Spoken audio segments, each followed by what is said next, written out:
In sports, the scoreboard doesn't tell the full story, but Netflix does. Stories about dads who happen to be world-class quarterbacks and a battle for the heart, soul, and direction of the multi-billion-dollar business of F1. Whether you're a diehard fan or you're brand new, Netflix has the stories for every type of fan. You can watch these incredible sports stories like Quarterback, F1 Drive to Survive, Untold, and many more now on Netflix. Forged in the fires of undersoil heating, stronger than the steel of a stadium roof, their name is uttered in anguish and ecstasy. It's all about the football gods. Never seen, never heard, but with ultimate power, these are the football gods. Search the football gods wherever you listen to podcasts. Serie Chronicles is a Milan Chronicles production.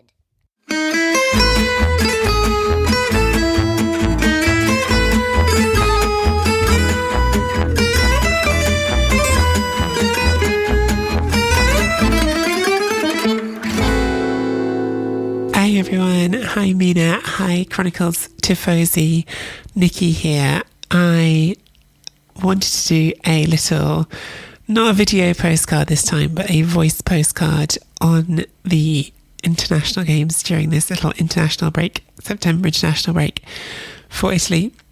I'm sorry it's not a video. You can probably hear from my voice, I'm not tip top at the moment. I have COVID and I'm just a bit bunged up and have a sore throat, finding it a bit hard to talk as easily as I normally do. I think it's going to be all right. It's the second time I've had it, first time in a couple of years. And yeah, it's not drastic, but I'm just not feeling great. But I had a couple of podcasts to do today, so I've slugged some Lemsip Max and doing my best to plough through and do what I can. And I did want to talk about these international games because they were pretty huge games, the North Macedonia game and the Ukraine game for Italy in Euro qualifying Group C. Obviously Italy had started the qualifying campaign with a defeat to England at home, followed that up with a win against Malta, but there was a real danger coming into these two games that if they didn't go well, the entire group could start to get away from them, because really when the group was drawn, everybody's looking at it and going, okay, two teams go through to the Euros. England and Italy are the clear two front runners. But when you've got North Macedonia as one of those two teams, of course the side who knocked Italy out of the World Cup qualifying playoffs, when you've got Ukraine as the other of those teams, so certainly no pushovers, and when you've got the fact that Italy, of course, most crucially, have just said goodbye to their manager, or rather their manager has said goodbye to them, Roberto Mancini standing down so he could go and work in Saudi Arabia. I think this was always going to be a really, really pivotal moment in qualifying. Luciano Spalletti had about 20 days to get ready for his first game in charge of the national team away to North Macedonia. Again, scene of, opponents for more or less Italy's greatest ever footballing humiliation, really, I would say, and certainly right up there as one of the worst. Of course, you could go back to actual tournament defeats to Korea, but I think failing to qualify for the second time in a row was in itself such a big catastrophe, and failing to win that game when, with all respect to North Macedonia, the talent gap was so great, when the chances created were so uneven, was a real low. And clearly there was some hangover from that, because Italy once again weren't able to beat North Macedonia. Nothing like as uneven a game. In fact, it was, although Italy dominated the possession in Macedonia this time, they didn't have anywhere near as many shots as they did in that World Cup qualifying failure. Gino Immobile, of course, was in front. then Enis Bardi scores the equaliser from a free kick. And at this point, honestly, I'm really starting to worry about Italy's qualifying campaign as a total, because it was exactly what you feared, really, wasn't it, for Luciano Spalletti in his first game in charge? The same problems that have plagued Roberto Mancini, the same problems that have plagued Italy managers for some time, that we don't have obvious goal-scoring candidates. This is such an ongoing, rumbling issue that you can go back to not just the last World Cup qualifying failure, but the one before, when you had Gianpiero Ventura complaining about the lack of options up front. Now, in his case, leaving out Lorenzo Insigne at a crucial moment and at a point when Insigne was at the peak of his powers, playing his best football for Napoli. You could say some of those wounds were self-inflicted, but throughout it, certainly the absence of a clearly brilliant number 9, when you've got Ciro Immobile, who simply isn't scoring the goals as regularly, anything like as regularly for the national team as he is for his club team.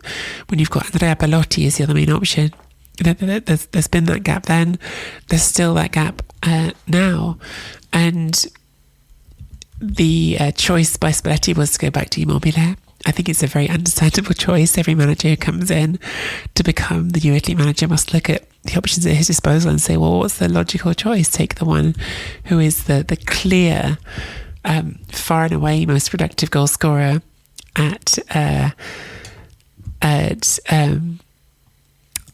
club level among your options, and who's done it repeatedly in Serie A, has been capocannoniere again and again. Why wouldn't you make that your first choice? And Immobile does score in that game against North Macedonia, but I think a lot of people still came away with the same feeling that that lots of us have, that he's just not sharp enough, that he's just not enough someone who, not just because it's not just about finishing chances. Of course, his goal was quite opportunistic, following in after the ball came back off the woodwork. He's not somehow in the national team ever found himself able to be in position to score goals as he repeatedly does for Lazio. I always say that it's not just about a player's talent, it's about the situations they find themselves in. And Immobile, for me, is always a player who's owed a lot in his career to Simone Inzaghi, who, when he came back to Italy with Lazio, really designed a whole team around him. Really made a team that was all about drawing opponents on, playing that fast break style, feeding the ball through Luis Alberto and Milinkovic-Savic to get the ball quickly to Immobile, which is the way in which he thrives, right? That's been Immobile's greatest talent, is that ability to stretch the pitch on the break and to challenge defenders that way and to score goals when he's got that space to work with. And very often at international level, you don't get that opportunity to play that way. When you're Italy playing against North Macedonia, you're not going to give them the ball. You're not going to be sitting deep and inviting them forward. That's just not how that game's going to go. So I think for me that, unfortunately, there was no sort of improved signal with Immobile that this is now going to be a better system for him, even though he scored in that win over North Macedonia. But nevertheless, that was what we got in our first look at Spalletti's Italy. And he went with that midfield of Barella, Cristante and Tonali. I think other things that sort of stood out for me in the game against North Macedonia, we'll talk about Donnarumma in a second because I know everyone wants to talk about him. But I think the other thing that stood out for me was the return of Mattia Zaccagni up front. That obviously was a big issue under Roberto Mancini, that there was some bad blood over a missed call-up and issues with Lazio, and I think that Mancini let that become an issue where, to me, he cut off his nose a bit to spite his face and denied himself Zaccagni, who's been so effective for Lazio. So I was really happy to see Zaccagni back, immediately included in the fold. But I think the midfield didn't work as well as the Ukraine game did, when Barella remained in both games, but Spalletti swapped out Cristante and Tonali for Manuel Locatelli and Davide Fratesi. Now, in that second game against Ukraine, of course, Fratesi scores both goals, both very opportunistic goals. The first goal stems from a mistake by the defender. The second goal comes from a ball that's pinging about in the penalty area. But I think that this is exactly what we know Fratesi can provide. He is a box-to-box midfielder. He is a midfielder who scores goals, 7 last season at Sassuolo, and he's someone who will be opportunistic in those moments. And I think it felt like perhaps that second Italy that we saw, the one against North Macedonia. So those changes in the midfield, Cristante out, Locatelli in, Tonali out, Fratesi in, and then up front changing Immobile out for Raspadori, and also Politano out for Zaniolo. It felt like the dynamic was much healthier. Now, Fratesi is clearly a standout part of that. Fratesi was brilliant, scored the goals, did everything that Spalletti could have asked of him. But I think that another thing that I'm going to be keeping my eye on with this Spalletti Italy is who occupies that middle spot. Because if you go back to a lot of Spalletti's successful teams, whether it's Inter, where he adapted Brozovic from being someone who played higher up the pitch to being his regista, controlling the play in the middle, whether it was Napoli, where it was bringing Lobotka into that central regista role, the regista has ended up being really pivotal to the team's success. You know, at Inter, that was getting them back into the Champions League and carrying them forward there. Whether it was Napoli, of course, winning the league, in both of those teams, and more before it at Roma, finding the right player to pull the strings, to conduct the orchestra was a really big part of it. And so I do think, for all the focus on Fratesi, it'll be really interesting to see whether we do get more of Locatelli, who to me has always been more a mezzala than a regista, but certainly has tried to fill that role of regista for Italy before. Whether it's him, whether it is Cristante again, whether it's someone else, I think that's going to determine a lot for Italy. And in this sort of one-off sample, I thought that Locatelli did a pretty good job. I thought he played well against Ukraine. So that's something I'm watching. But in general, I thought that the second lineup worked better. Raspadori dropping out, playing that number 9 role in a slightly more false 9 interpretation, as we know he does, just created room for the runners, for a player like Fratesi to enter into and to capitalise on. Whereas Immobile, of course, we know is going to be a striker who wants to occupy the box, who wants to lead the line in a more conventional way. So lots of interesting stuff in there tactically for Italy. Obviously the most important thing is just the result. Winning the second game. Look, going into the 2 games, what you really wanted for Italy was to win both games, which would have put them in a strong position in Group C. But because they didn't win that North Macedonia game, because they did draw it, I think winning the Ukraine game was really pivotal. I was watching on Rai. I actually just said this on the Football Weekly podcast as well, but I liked the way they explained it on Rai, with the commentators saying it's uno spareggio per evitare gli spareggi, which means it's a playoff to avoid the playoffs, and that is what the Ukraine game really felt like to me, because Italy, even if they fail to finish in the top 2 of this group, will have one last way into the Euros, which is because of their Nations League successes. They'll get a try at an extra playoff. But given the World Cup playoff disaster, given the fact that Italy have failed for 2 World Cup qualifying campaigns, given the fact, bluntly, that it's Italy and they simply shouldn't need to be going through a qualifying playoff, it was really important to win this game against Ukraine. And they did do. It wasn't a perfect performance, but I thought it was much better than the North Macedonia performance. That early high press worked effectively.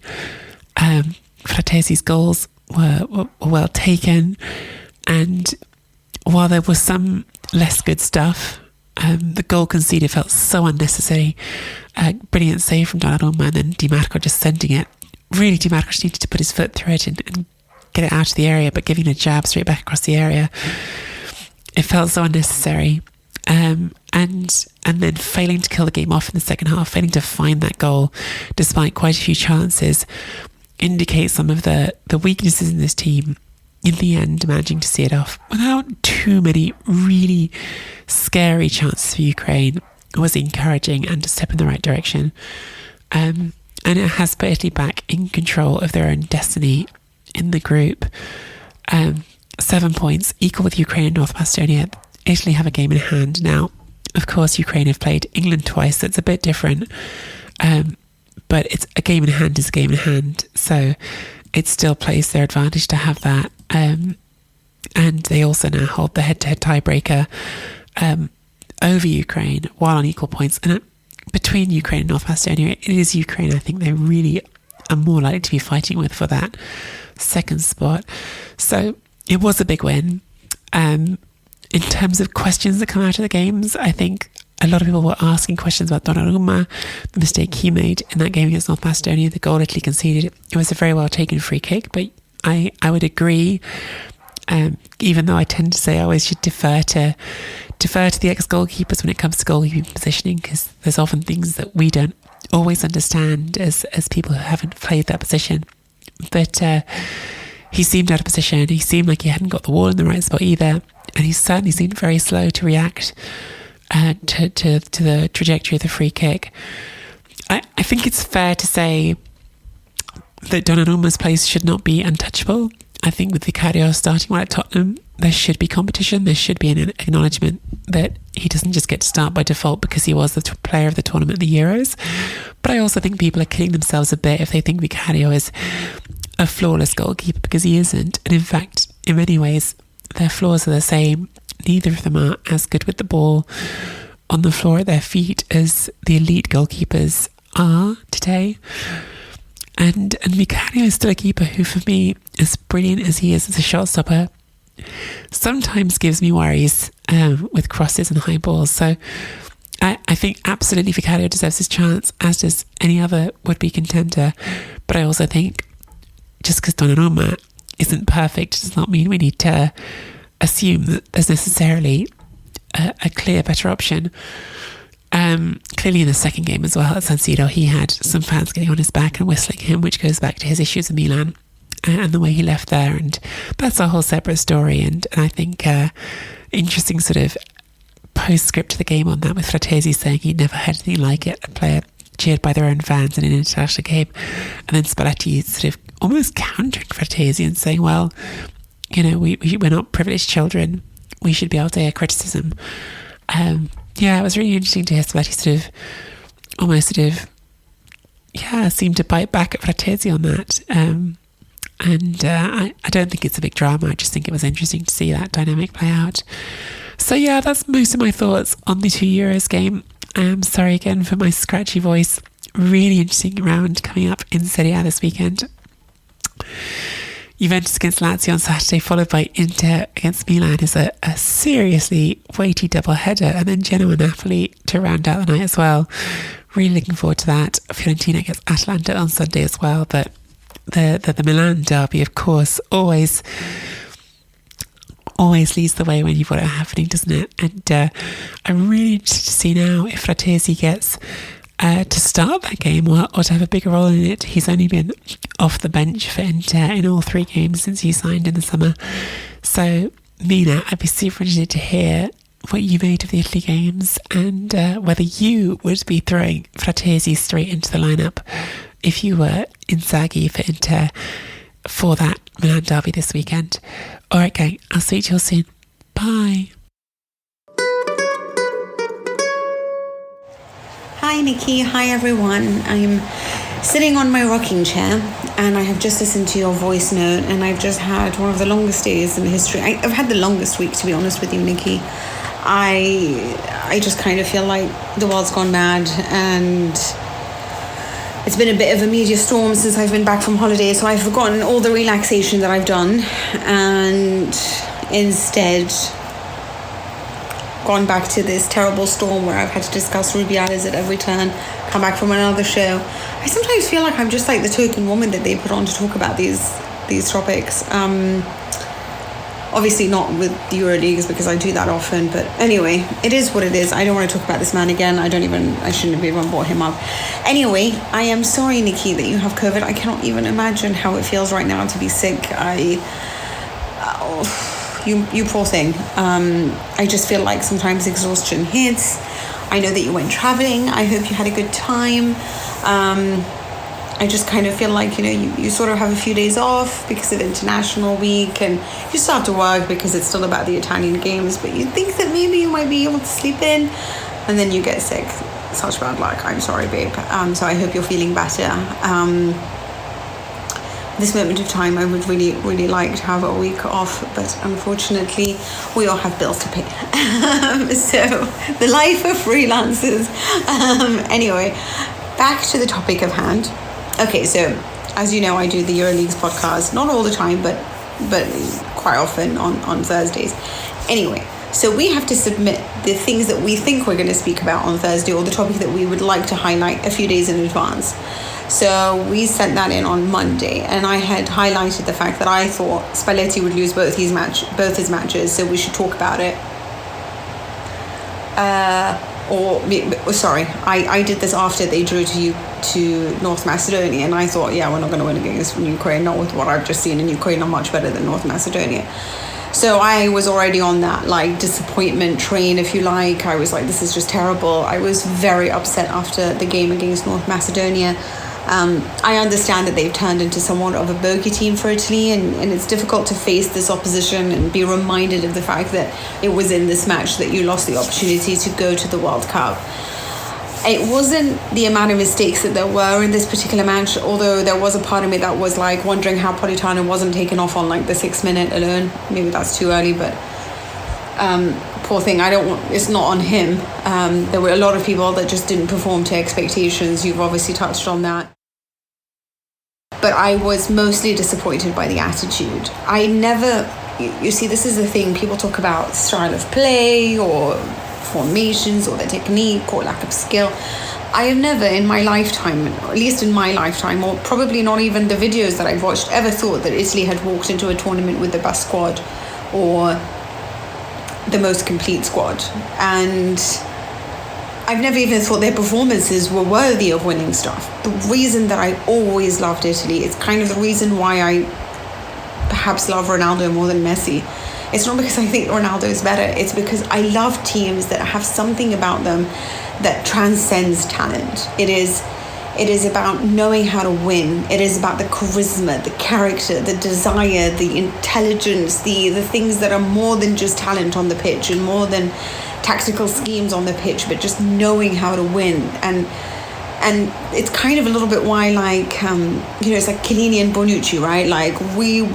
You'll have bandages around Chiellini's head. He will have that possessed look on his face, I'm going to kill you, I'm going to do whatever it takes to get this result, whatever it takes. And it's just something that I really admire. It's kind of like why I love Ronaldo. Messi is touched by the gods, right? But Ronaldo is I'm going to work the hardest to be the best, and I sort of really rate that kind of quality, and I rate that in Italy. I didn't think in 1982 they had the squad to win the World Cup. It is something that I've watched on repeat on video, and 2002 I thought we might have had the best squad alongside Brazil, but obviously we know how that ended. But I've really, in 94, I've always thought that there are massive gaps in quality with Italy and certain other teams, and yet what I thought was so special about this team was the character, and that character for me has gone missing. I think that even in the Euros, the one thing holding it is that there was a lot of great young talent, but thankfully there were the veterans. I'm somebody that's really into old guys. I've decided I like veteran experience. It makes me feel like I need a kind of Ibra, a real, excuse my language, I'm not going to say the word, but a real horrible man, in the middle. Somebody who's going to die for you and who will fight for you, and your Sergio Ramoses, your Giorgio Chiellinis, and on top of that, somebody who's also within that squad that just doesn't care, that knows he's above everything, which is your Andrea Pirlo's. And we always used to have a great balance of those characters, and I just don't see that anymore, frankly speaking. I see a lot of great young talent, and I was just worried. I was worried because you were in control, you should have won against North Macedonia, and then you just fell apart. And how much this game meant. And anyway, I was very much on this disappointment train, and then I watch the match against Ukraine. And I rewatched the match at 3 a.m. last night, which means that I've had 4 hours sleep. And I can't say to you that I'm like thrilled now, but I am somewhat happy that there's been a big shift in the way that the game was played. Listen, I don't know how to judge this game because I know everyone's like, oh, it's excellent. I thought Spalletti had really prepared for it quite well. I like the changes. I thought Zaniolo was fantastic, actually. He's still not always my favourite choice, but you forget sometimes what a physical specimen he can be and how much he can push forward and really keep you in the game and really hassle the opponent and really just keep launching and launching. He's kind of a bit like your Duracell bunny that you need, right? I thought Locatelli was fantastic.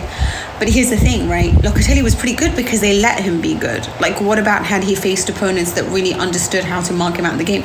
I was a little bit puzzled by the way that Ukraine played this. They had their moments in the second half. Again, a part of me just feels like Italy was like, all right, we're 2-1 up. Like, it's okay. We can handle this. But Ukraine allowed a lot of time and space for players like Locatelli on the ball, which I thought was a little bizarre to me because I'm thinking against better opposition, I'm not entirely sure this midfield can hold on. But there was a lot to admire. I thought there was better play, there was a better attitude, there was a lot more character. I thought Fratesi was excellent. That's exactly what you need to see in players. It's just this dying hunger to win, but not the kind of the hunger that's reeks of desperation like Simone Zaza when you're like, oh, just go away. But that proper hunger, like of winners, and Fratesi just definitely had it. So, you know, it was fantastic. I thought Zaniolo showed a lot. I thought Zaccagni was fantastic. There was a lot to admire about Italy. Again, I question a lot of Ukraine in this match. I still don't know how I feel about this Italian side, but I don't think we need to make judgments yet because Spalletti has been in this job for like all of like 6 hours, you know, like it's going to take time to transmit his ideals. I kept going back and forth as to whether or not he's the right guy. He says stuff like, our style of play means that we're going to leave gaps at the back, and there are going to be gaps, and I just think I don't want gaps. I don't want great play. I want to make sure that we win, and I don't care how you achieve that. I don't care if I'm watching the world's most disastrous play. I don't care if it's Antonio Conte football, Allegri football, whatever you like, but I know people want to see really great football all the time from Italy, and I'm so grateful to Mancini for allowing us to win Euros and doing so in style and money of those games. But I'm still one of those people that would rather win than watch us tag, leave gaps at the back, and then I cry. So there's a reason I'm a Juve fan. You know, I'm not a Roma fan, and Roma's or Milan were the sides that I remember growing up that played really fantastic football. I just wanted to win trophies. So I hope that defensively I can feel a bit secure of the side. I like Scalvini a lot. I know that they're going to make mistakes. I thought Di Marco wasn't that great in this match. Di Lorenzo as well, that was a bit weird. Calabria is someone that I don't necessarily think is the world's greatest player. I think Di Lorenzo is better. I used to think he was the best right back. Calabria, I've changed my mind since.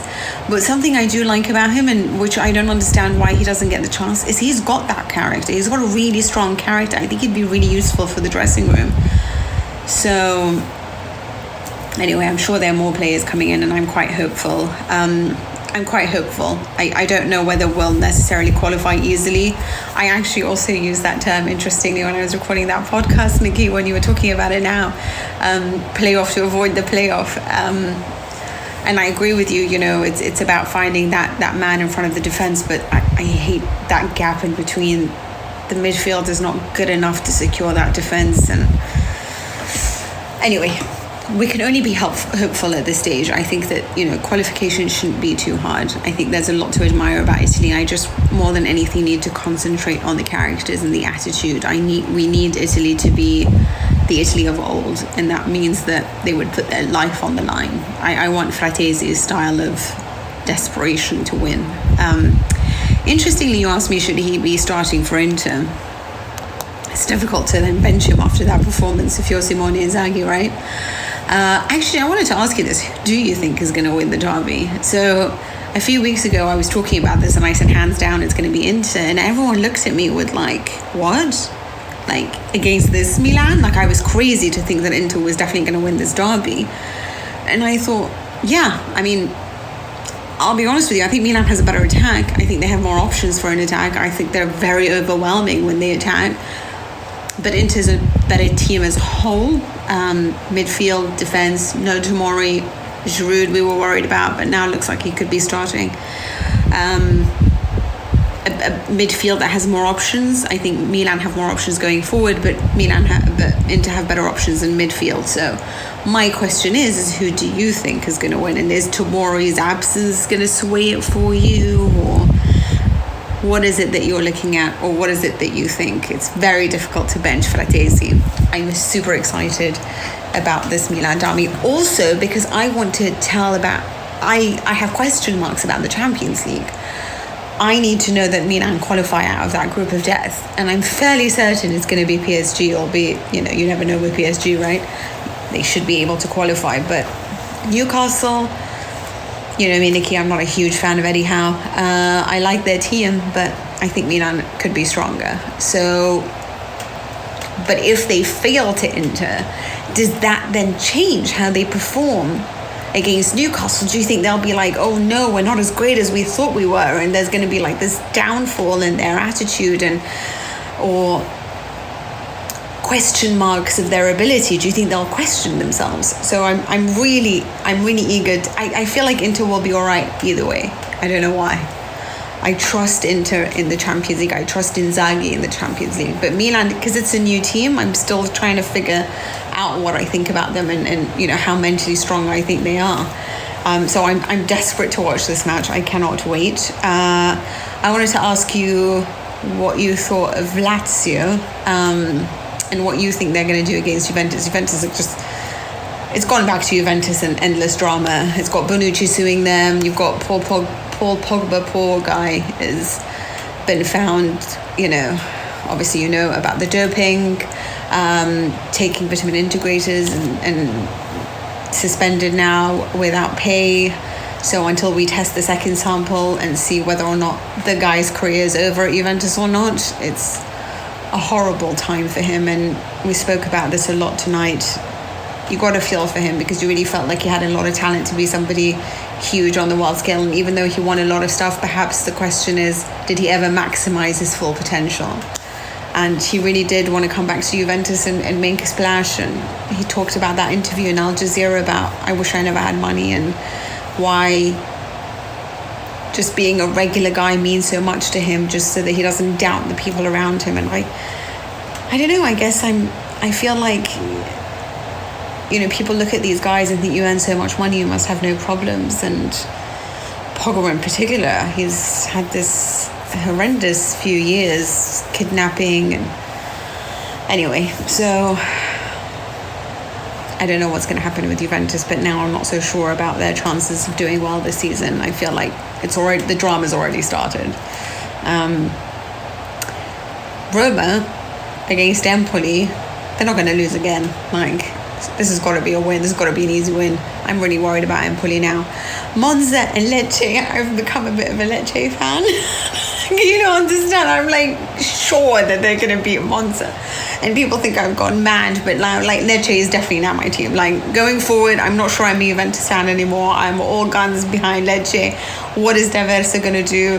He's up against Palladino at Monza. So exciting. So I'm actually really excited about this round. I just feel like there's a lot of matchups that I'm really excited to watch. But obviously nothing is better than the derby. Is it Lautaro Martinez? Is it going to be Marcus Thuram? I think it's going to be Marcus Thuram that's going to make the biggest difference. Yes, Inter versus Milan. My money's on Inter. What about yours?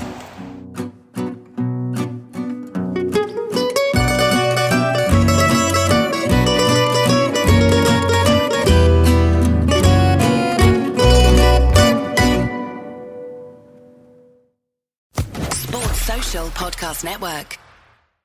When I was diagnosed with cancer, it felt like my whole world came tumbling down. Patient Advocate Foundation is here for you, providing free one-on-one practical support to patients with a cancer diagnosis. Call us at 800-532-5274. Patient Advocate Foundation can assist in navigating disability benefits and health insurance options. PAF also helps in accessing vital services, medications, and financial resources for both medical and household expenses. Visit patientadvocate.org or call 800-532-5274.